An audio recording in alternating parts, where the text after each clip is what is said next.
রাজধানীর উত্তরায় milestone school and কলেজে প্রশিক্ষণ বিমান বিধ্বস্ত হওয়ার ঘটনায় স্থগিত হওয়া এইচএসসি ও সমমানের দুটি পরীক্ষা একই দিনে অনুষ্ঠিত হবে। অন্তর্বর্তীকালীন সরকারের শিক্ষা উপদেষ্টা সি.আর. আবরার এই তথ্য নিশ্চিত করেছেন।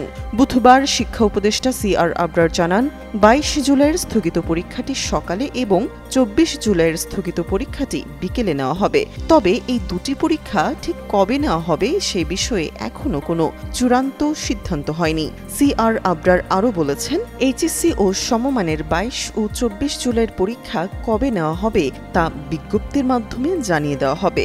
রুটিন অনুযায়ী ২২ জুলাই রসায়ন দ্বিতীয় পত্র, মানবিক শাখার ইসলামের ইতিহাস ও সংস্কৃতি দ্বিতীয় পত্র, ইতিহাস দ্বিতীয় পত্র, গৃহ ব্যবস্থাপনা ও পারিবারিক জীবন দ্বিতীয় পত্র এবং উৎপাদন ব্যবস্থা ও বিপণন দ্বিতীয় পত্রের পরীক্ষা নির্ধারিত ছিল। রান্নায় আমার ভালোবাসা Jamuna gas stove. Jamuna gas stove, আধুনিক, নিরাপদ ও দীর্ঘস্থায়ী। অন্যদিকে ২৪ জুলাই অর্থনীতি প্রথম পত্র এবং প্রকৌশল অঙ্কন ও ওয়ার্কশপ প্র্যাকটিস প্রথম পত্রের পরীক্ষা অনুষ্ঠিত হওয়ার কথা ছিল।